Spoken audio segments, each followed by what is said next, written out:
ఆరవ పుస్తకము 14వ భాగము ఏ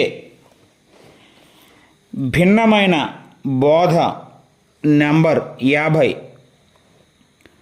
వర్తమాన విశ్వాసులు అవిశ్వాసులను పెండ్లి చేసుకొనవచ్చును మరియు వారితో విజ్జోడిగా ఉండవచ్చును అనేది భిన్నమైన బోధ.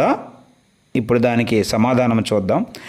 దేవుని సంఘములో వర్తమానపు అనుచరులు సమకాడి కాని వారితో పెండ్లి చేసుకొనవచ్చు అనే భిన్నమైన బోధకు వచ్చి ఉన్నాము.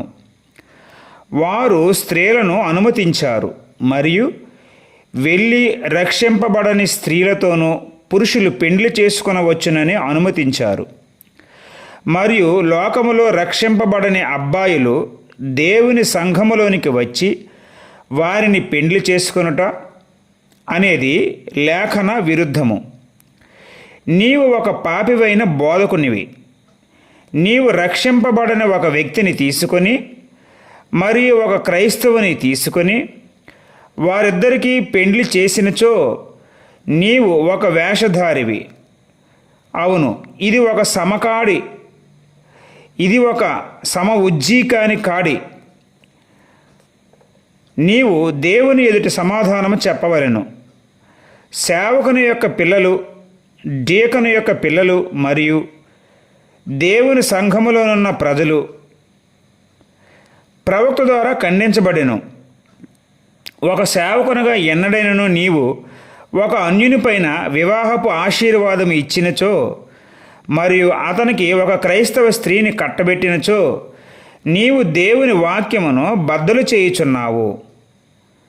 ఇది ఒక సమము కాని కాడి మరియు మనము దానిని గూర్చి ప్రవక్త ఏమి చెప్పెనో విందాము. బోధకులారా, ఇది ఎలా ఉన్నది?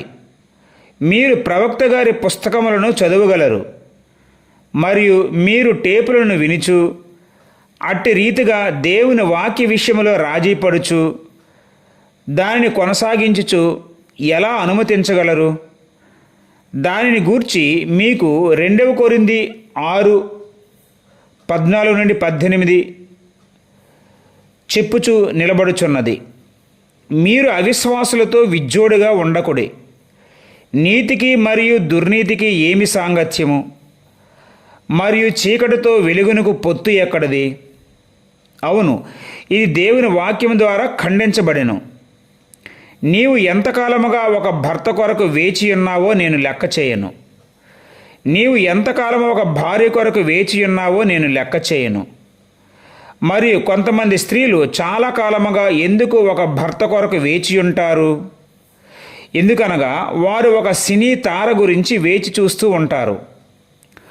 అవును, ఎక్కువ కష్టపడి పనిచేసే ఒక యవ్వన అబ్బాయి వారికి అవసరం లేదు. వారికి అందముగా కనిపించే ఒక అబ్బాయి కావలెను. మరియు అందునిమిత్తమే వారు ఒక ఫిల్మ్ తార వంటి వ్యక్తి కొరకు వేచి చూస్తూ ఉంటారు. వేషధారులైన మీరు దేని కొరకైతే మీరు ఎదురు చూస్తున్నారో దానిని మీరు పొందుకుంటారు. ఓ అవునండి, ఇది అందము కొరకు చూచే గడియ కాదు, ఇది సమాజం కొరకు చూచే గడియ కాదు. మీరు దేవుని చిత్తమును కనుగొనవలెను. మీరు దిగజారిపోయే యవ్వన పురుషులు. వేషధారణ. ఒక యవ్వన స్త్రీ దిగజారిపోయి బయటకు వెళ్ళుటకు ఒక వేషధారణ. మరియు భక్తి లేని ప్రజల కొరకు కామముతో చూచుచు వారిని పెండ్లి చేసుకునుట పిమ్మట అట్టి వారిని మరలా దేవుని సంఘములోనికి ఆహ్వానించి బాప్తిస్మము తీసుకున్నటకు అనుమతించుట.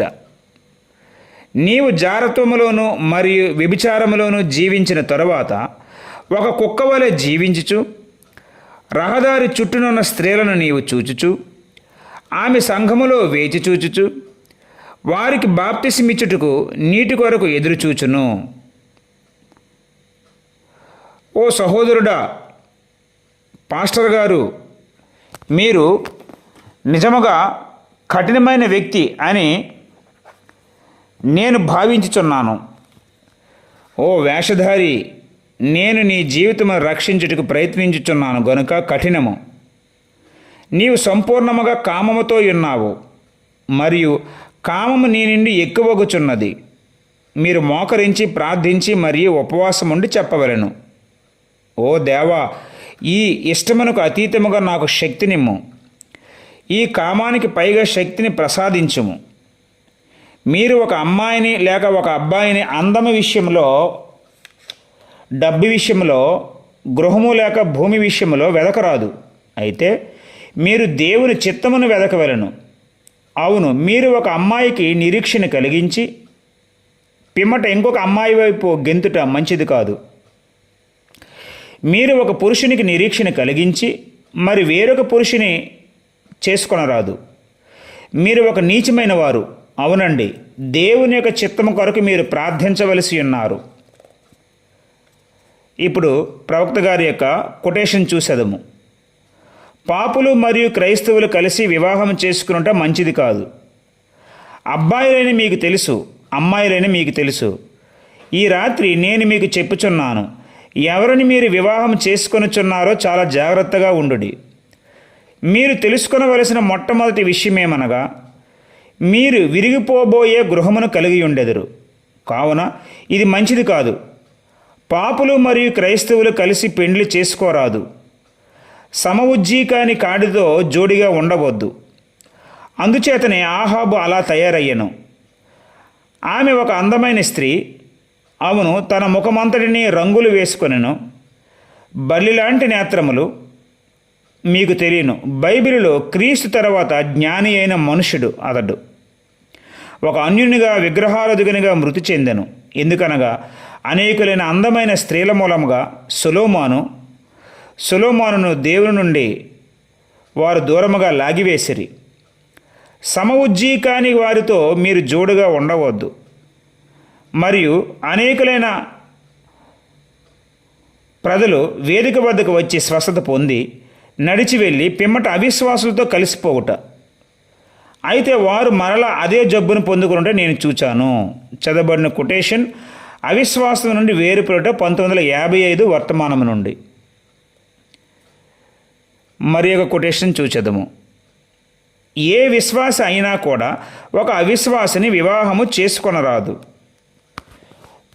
మరియు పిమ్మట ఆయన యొక్క వివాహములో తన యొక్క సొంత ప్రజలను పెండ్లి చేసుకున్నట్టుకు బదులుగా అతడు వెళ్ళి ఒక పాపిని పరిణయమాడెను.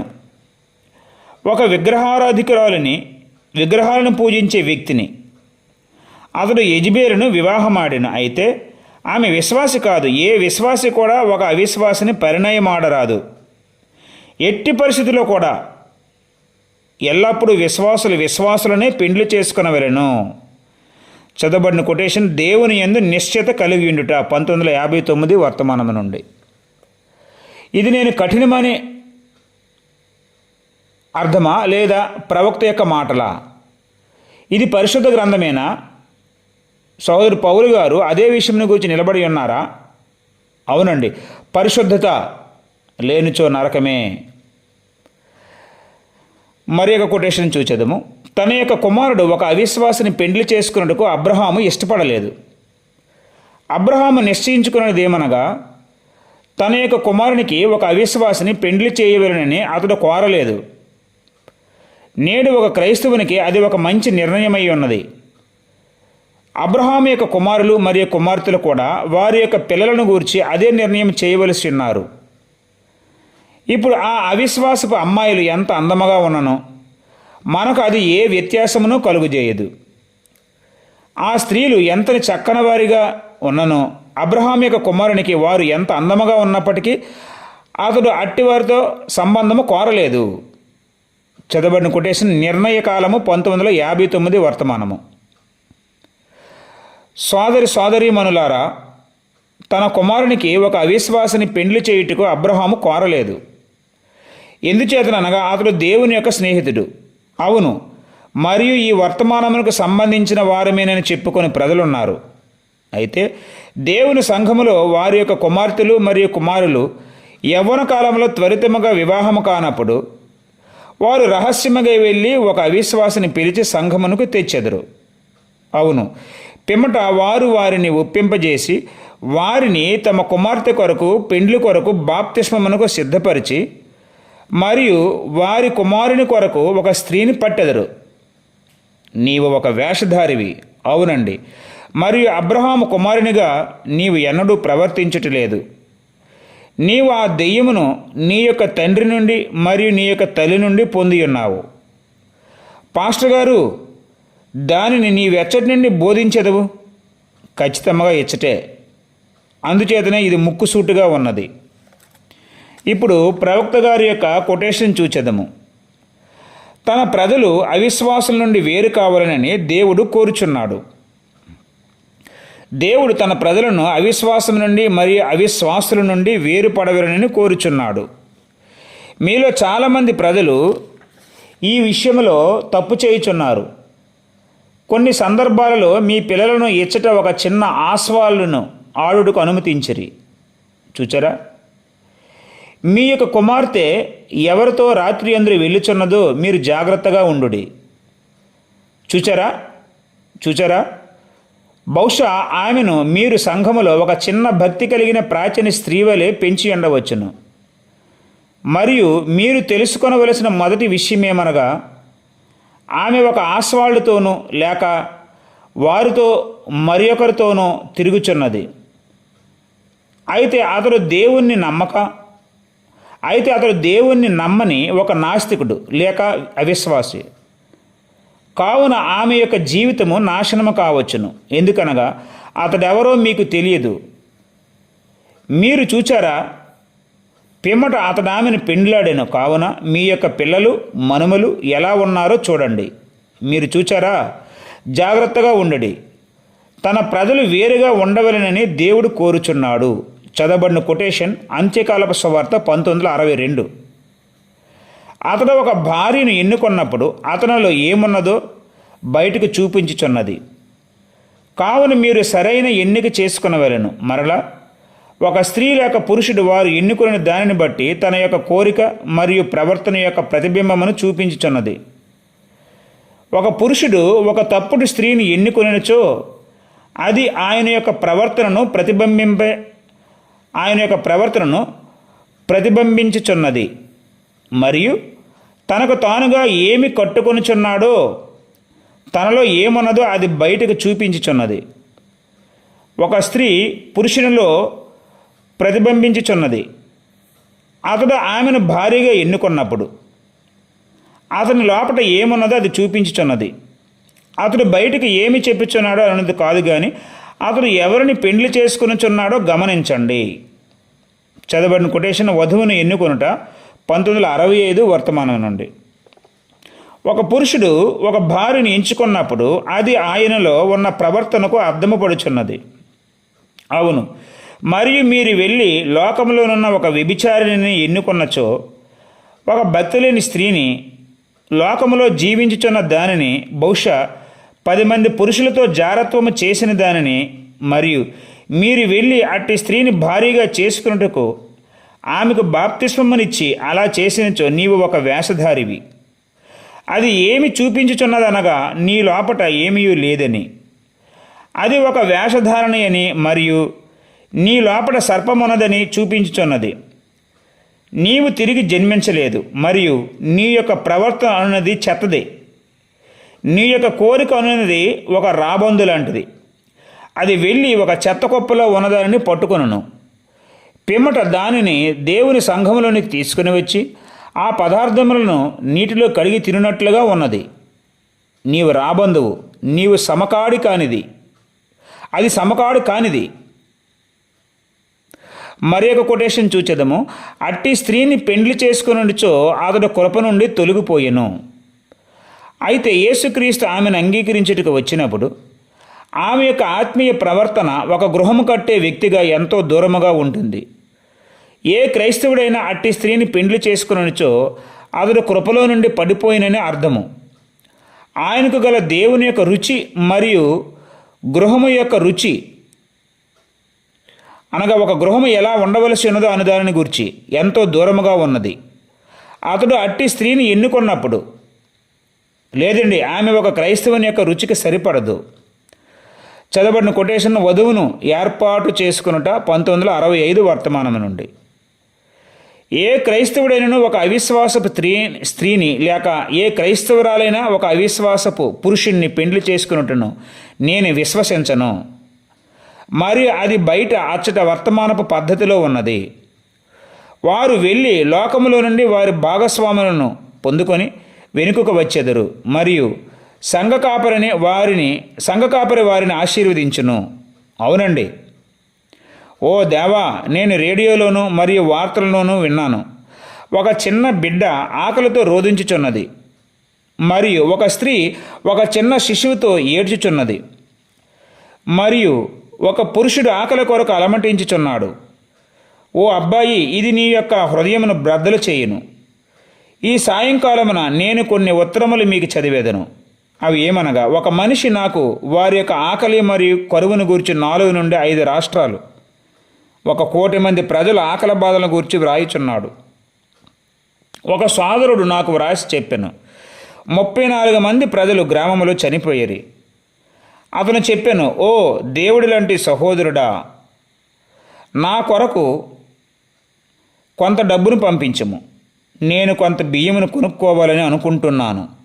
అవును సహోదరులారా, నేను కొంత పంపితిని, అయితే అవి అతనికి చేరినవో లేదో నాకు తెలియదు. కరువు వచ్చిన ప్రాంతాలలో వారు ప్రతి లేఖను చింపివేయుదురు. అవును, వారు ప్రతి పైసాను కూడా తీసుకొనెదురు.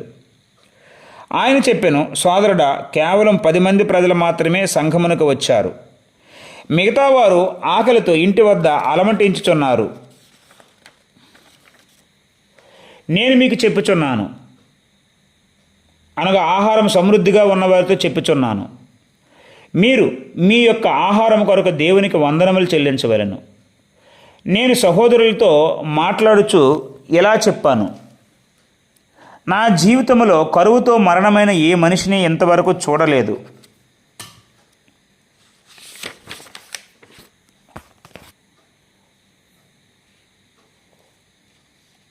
మనము చాలా సంతోషకరమైన ప్రజలము, మరి మీలో ఎవరూ కూడా అట్టిది చూడలేదని నా భావము. నా జీవితకాలంలో ఆకలితో చనిపోతున్న ఒక మనిషిని నేను కలిశాను. అతనిని ఎవరూ పట్టించుకోలేదు. ఒక ముదిసలి. అప్పుడు నేనును నా స్నేహితులను అచ్చటికి వెళ్ళి అతనికి ఆహారం ఇచ్చితిమి. అయితే కొన్ని రోజులైన పిమ్మట అతను మరలా యథాస్థితికి వచ్చెను. సహోదరులారా, మీకు దుఃఖం అంటే ఏమిటో తెలియదు. ఓ అబ్బాయి, ఆ శిశువు మరియు తల్లి ప్రలాపించుచున్నారు, మరియు అన్నము కొరకు మిగతా రోదన ధ్వనులు ఆ వెనకాల మీరు వినగలరు. 1,00,00,000 మంది ప్రజలు రొట్టె కొరకు పంక్తిలో ఉన్నారు, వరుసలో. అవునండి. అయితే మీరు $300 సుమారు 15,000 రూపాయలు లేదా ఇంకా ఎక్కువ రూపాయలు ఒక జత దుస్తులు కొనుటకు డబ్బు వెచ్చించుచున్నారు. మీకు ప్రతి సంవత్సరము ఒక కొత్త ఫ్రిడ్జ్ కావలెను. మీరు ఈ లోకము కొరకు జీవించుచున్నారు. ఈ విషయములు బయటకు వెళ్ళినప్పుడు ఈ బోధకులు బయలుపరచబడుదురు. ఇట్టి నీచపు ఆత్మకు ఏ మార్గములోనైనా మేము వ్యతిరేకులము. మరియు ఈ ఉదయకాలంలో ఈ బోధకు సరిపోయే వ్యక్తి ఎవరైనా ఈ సంఘం లోపట ఉన్నచో నేను నిరాశ చెందెదను. ఎవరైనా తలను టీవీకి అతికించి ఇంటర్నెట్కి అతికించి సమయము వీడియోలతో గడుపుచు ప్రార్థనను విడిచిపెట్టి వాక్యమును విడిచిపెట్టి రక్షింపబడని వ్యక్తులతో స్నేహం చేయుచున్నచో అతడు ఒక అపకీర్తి. నేను బోధించిన విషయాలు ఎవరిలోనైనా ఉన్నచో అతడు నేరస్తుడు. సహోదరులారా, అట్టి దానిని గురించి ఒక్క వ్యక్తిను నేరస్తుడిగా ఉండకూడదని నా ఉద్దేశము. ఎందుచేతనగా మీరు శిశువులైనప్పటి నుండి కూడా నేను ఆ విషయాలను బోధించుచున్నాను గదా. మీలో కొంతమంది తల్లులు బామ్మలుగా మారితిరి, అయినను మీకు కూడా మినహాయింపు లేదు. ఈ విషయంలో నేను ఒక సువార్త బోధకునిగా గత 35 సంవత్సరముల నుండి ప్రకటించుచున్నాను. మరియు నాకు సహోదరులు బ్రనహాము గారిని తెలిసినప్పటి నుండి పరిశుద్ధతను గురించి బోధించుతూనే ఉన్నాను. నాకు వర్తమానం తెలియక ముందు నుండే ఇచ్చట అదే విధముగా స్త్రీ వస్త్రధారణను ప్రవేశపెట్టిదిని. మరియు మాకు అది తెలియదు అని మీరు చెప్పటం, అనగా ఒక అవిశ్వాసిని పెండ్లి చేసుకుని రాదని, ఒక రక్షణ లేని వ్యక్తిని పెండ్లి చేసుకునే తప్పని, మీకు ఆ విషయం తెలియదని మీరు చెప్పజాలరు. టీవీని, ఆటలను లేక మరేవైనప్పటికీ చేసినచో నీవు చచ్చినంత వేషధారివి. కావున నీవు ప్రతి చెమట చుక్కకు లెక్క చెప్పవలను. గౌరవము కలిగిన స్త్రీ పురుషులను గురించి నేను ధైర్యము తెచ్చుకొనిచున్నాను. ఎందుకనగా వారు జీవవాక్యమును వినుటకు గంటల గంటల తరబడి కూర్చుంటారు. వారు ఈ విషయమును గూర్చి నేరస్తులు కానప్పటికీ వారి పాపములు బయటకు పిలువబడుటను గూర్చి సువార్త ప్రసంగించబడుటకు గూర్చి వారు చాలా సంతోషముగా ఉన్నారు. ఎవరో ఒకరు వీటిని వినుచున్నారని మరియు వారు విమోచన గడియ కొరకు వేచి ఉంటూ సంతోషముగా ఉన్నారు.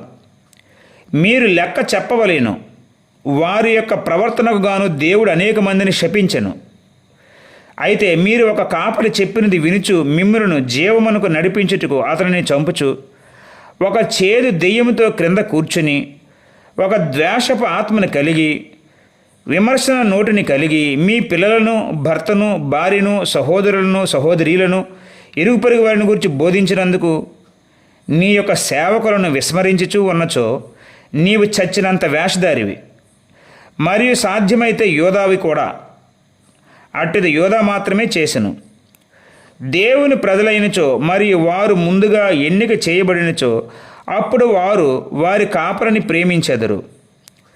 ఆ కాపరి వారిని జీవమునకు నడిపించును. వారు ఆయనను గౌరవించి ఘనపరిచెదరు. అవును, వారు ఘనపరిచెదరు. ఆ కాపరికి ఏమీ జరగరాదని వారు కోరుకొనెదరు. లేదు, వారు అట్టి కాపరిని కోల్పోవడము ఒక గొప్ప విషయము. వారు చెదిరిపోవటం అనేది భయంలోనికి పరుగెత్తవచ్చు. కాపరిని చెదరగొట్టము, అప్పుడు గొర్రెలు కూడా చల్లా చెదిరైపోవును. మీరు జారత్వము చేసి పిమ్మట దేవుని యొక్క సన్నిధిలో కూర్చుంటూ ఉన్నచో నీవు ఒక దెయ్యము. మీరు శృంగార చిత్రాలు చూచుచు పిమ్మట దేవుని సన్నిధిలో కూర్చుంటూ ఉన్నచో మీరు ఒక దెయ్యము. అవునండి, సాధ్యమైతే ఒక నరకపు కుమారుడు మాత్రమే రక్షింపబడని అవిశ్వాసి స్త్రీతో తిరుగుచూ ఉంటాడు. రక్షింపబడని అవిశ్వాస పురుషునితో తిరుగుచూ ఉండుద్ది.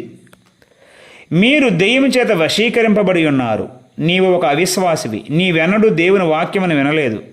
నీవు ఈ వర్తమానమును విశ్వసించలేదు. నీవు నీ కాపరిని నమ్మలేదు. నీవు దినదినము రాక్ అండ్ రోల్ సంగీతమును వినుచున్నావు. నీవు చచ్చినంత వేషధారివి.